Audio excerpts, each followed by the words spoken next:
நடந்த வன்முறைகள், பாலியல் கொடுமைகள் இவை அத்தனையும் நம் மனதிலே ஒரு காயமாக இத்தனை ஆண்டுகள் இருந்தது.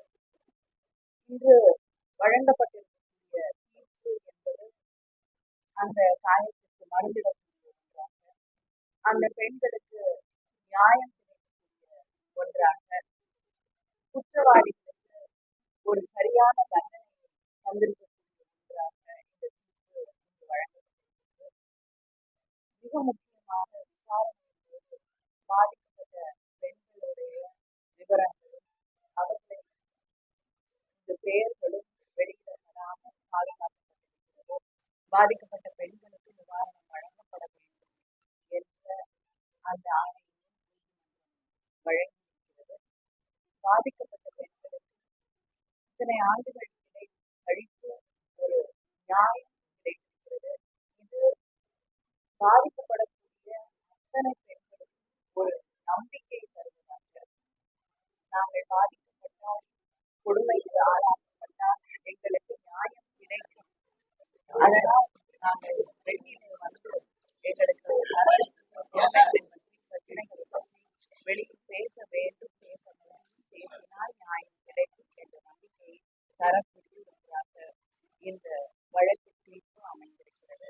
நம்முடைய முதலமைச்சர் அவர்கள் ஆட்சி பொறுப்புக்கு வருவதற்கு முன்னால் இந்த பொள்ளாச்சி சம்பவம் நடந்த போதே உறுதியாக மக்களுக்கு ஒரு வாக்குறுதியை அளித்தார்கள். நாங்கள் ஆட்சி பொறுப்புக்கு வந்தவுடன் இங்கே குற்றவாளிகளை அதிமுக ஆட்சி பாதுகாத்துக் கொண்டிருக்கிறது, அவர்கள் மீது வழக்கு பதிவு செய்ய மறுக்கிறது, அவர்களில் சில பேர் ஆட்சிக்கு நெருக்கமானவர்களாக அதிமுகவிலே பதவிகளில் இருக்கக்கூடியவர்களாக இருப்பதால் அவர்கள் பாதுகாக்கப்படுகிறார்கள்.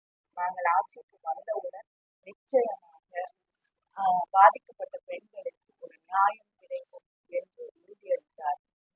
அந்த வாக்கு நிறைவேற்றி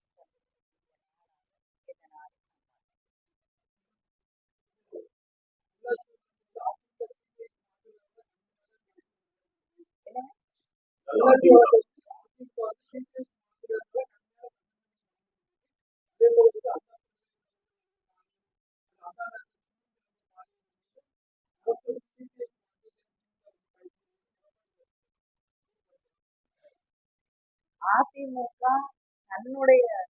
தன்னுடைய ஆட்சியிலே நடந்த ஒரு குற்றத்தை தான் விசாரிக்க முடியாது என்ற ஒரு நிலையிலே, ஏன்னா அவங்க வழக்கு பதிவு செய்யும், யார் மீதும் நடவடிக்கை எடுக்கவில்லை, குற்றவாளிகளை பாதுகாப்பதுதான் அவங்களுடைய கவனம் இருந்தது.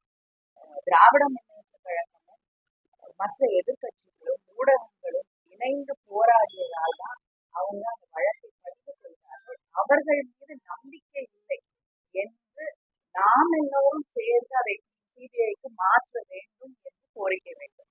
அதனால அவங்களாம் அதை சிபிஐக்கு மாற்றல, மக்களுக்கு அவர்கள் மீது நம்பிக்கை இல்லை, அதனால அதை சிபிஐக்கு மாற்றணும் அப்படின்னு நம்முடைய முதலமைச்சர் அவர் எதிர்கட்சி தலைவராக வலியுறுத்தியதால், எல்லா எதிர்கட்சிகளும் வலியுறுத்தியதால் எனக்கு நன்றாக நினைவிருக்கிறது. அங்கே பொள்ளாச்சியில் நடந்த சம்பவத்தை எதிர்த்து போராடுவதற்காக திராவிட முன்னேற்ற கழகத்தின் மகளிர் அணி அங்கே ஒரு போராட்டத்தை ஏற்பாடு செய்திருந்தபோது அந்த போராட்ட இடத்துக்கு போக கூட எங்களுக்கு அனுமதி, அதற்கு கூட வழியிலே அமைத்து நாங்கள் ஒரு தர்ணாவில் ஈடுபட்டுதான் அதற்கு பிறகு போராட போவதற்கு கூட ஒரு பெரிய போராட்டத்தை நடத்த வேண்டிய சூழல்லாம் அந்த அளவுக்கு அவங்க குற்றவாளிகளை பாதுகாத்தாங்க. அதனாலதான் சிபிஐக்கு அதை மாற்ற வேண்டும், ஏனென்றால் ஆட்சியில இருந்து அதிமுக மீது மக்களுக்கு நம்பிக்கை இல்லை என்று அது சிபிஐக்கு மாற்றப்பட்டது. இன்று மக்களுக்கு அரசு மீது, முதலமைச்சர் அவர்களுடைய ஆட்சி மீது, திராவிட முன்னேற்ற கழகத்தின் மீது நம்பிக்கை இல்லை. ஒரு குற்றம் நடந்திருக்கிறது என்று தெரிந்தவுடன் முதலமைச்சர் யாராக இருந்தாலும், அவர் எந்த கட்சியை சார்ந்தவராக இருந்தாலும் அவர்கள் மீது வழக்கு பதிவு செய்யப்பட வேண்டும், விசாரணை நடத்தப்பட வேண்டும், கைது செய்யப்பட வேண்டும் என்று ஆணையிட்டார். அதனால விசாரணை சரியாக நடைபெறும் பொழுது எதை எங்கேயும் மாற்ற வேண்டிய அவசியம்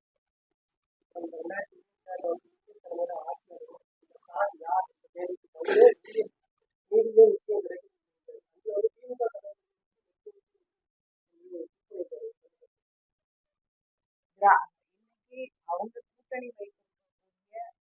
பாஜக ஆட்சியிலே தான் வந்து தமிழ்நாட்டில் இன்னைக்கு நேஷனல் கிரைம் ரெக்கார்ட்ஸ் வழியாக தான் தமிழ்நாடு பெண்களுக்கு பாதுகாப்பான மாநிலம் அப்படின்ற ஒரு கருத்தை அவர்களுடைய ஆய்வுகள் தான் அந்த தரவுகளின் அடிப்படையிலே அவர்கள் வெளியிட்டிருக்கிறார்கள். அதனால தமிழ்நாடு பாதுகாப்பான ஒரு மாநிலமாகத்தான் இருக்கிறது. பெண்களுக்கும் சரி குற்ற அப்படின்ற கணக்கெடுத்துக் கொண்டாலும் மிக குறைவாக இருக்கக்கூடிய பாதுகாப்பான மாநிலங்களிலே தமிழ்நாடு ஒன்றாக இருக்கக்கூடிய நாம் நிலையை பார்க்கிறோம். அதுக்காக குற்றங்கள் நடைபெறுவதே இல்லை என்று நான் சொல்ல வரவில்லை, நடைபெறக்கூடாது. ஆனால் அப்படி நடக்கும் பொழுது பாதிக்கப்படக்கூடியவர்களுக்கு நியாயம் கிடைக்க வேண்டும் அப்படிங்கிற அதுல வந்து நம்முடைய ஆட்சியும் முதலமைச்சர் அவர்களும் உறுதியாக இருக்கிறார்கள்.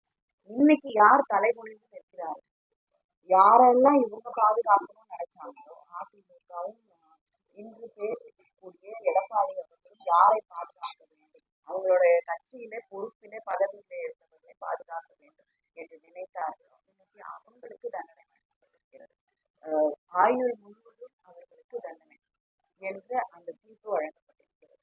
அதனால அவர்கள் தலைவர்கள்தான் இருக்கிறார்கள். அதனால நியாயமாக பாதிக்கப்பட்டவர்களுக்கு, குற்றம் செய்தவர்களுக்கு தண்டனை வழங்க வேண்டும் என்று நினைக்கக்கூடிய என்ற தலைமை புரிய வேண்டிய அவசியம்.